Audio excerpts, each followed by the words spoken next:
A local indoor farming company is in growth mode. On the Business Courier front page centerpiece this week, 80 Acres Farms is on a mission to change the way the world eats. To do that, the company is expanding and moving its headquarters from Spring Grove Village to Hamilton. That expansion includes 2 new facilities, a 30,000 square foot vine crop building in downtown Hamilton, and the first fully automated indoor farm in North America on Hamilton Enterprise Drive. Not only will this create 125 new jobs, but a massive amount of new crops for people living right here in Greater Cincinnati.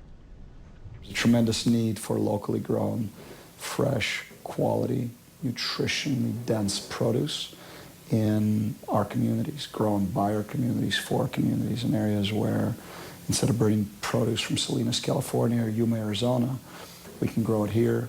We can grow it again within the communities so that the communities can consume, so you know you're a farmer for real. The local expansion is just the beginning. 80 Acres has its sights set on worldwide growth. Business Courier reporter Barrett Brunsman wrote this story. He is in the studio with Business Courier publisher Jamie Smith. Gentlemen. Thanks, Peg. Barrett, thanks for being here today. Great story. Thank you. It's just an interesting concept, interesting people. Can't wait for our readers to see this.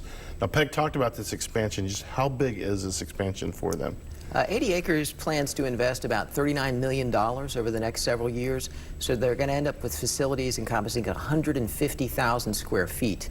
Jamie, this will put their workforce over 200.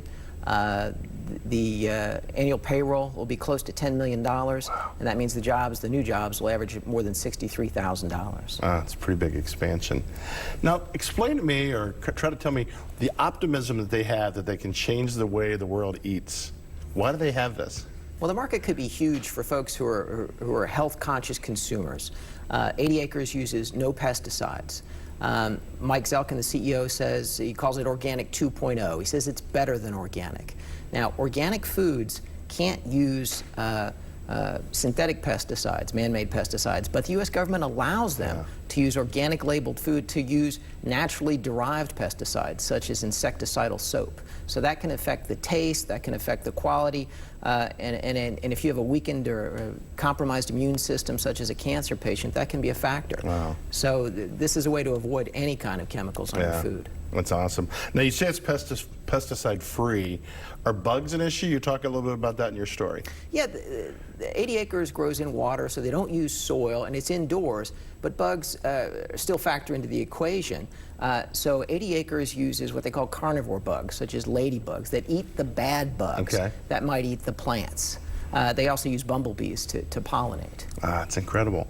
Now, they're changing the way Cincinnati thinks about food. Their goal is to change the way the world thinks about food, right? Talk a little bit about that. Yeah, 80 Acres recently formed a joint venture with 2 European tech firms. It's called Infinite Acres, and they plan to build indoor automated farms around the world. The first one will be in China. That's incredible, and it's happening right here in Cincinnati. So the real question here, how does this food taste? Jamie, I was fortunate enough to sample some of it. The baby cucumbers are fabulous. The cherry tomatoes are bursting with flavor. All their produce goes from grower to grocer in one day. Everything's picked when it's ripe. It's nice and fresh. And the lettuce is so fresh and so soft it almost melts in your mouth. That's incredible. Well, I hope all of our viewers, if they haven't read the story, I hope they read it because it was a great read. Thank you, sir. All right, thanks for being here today.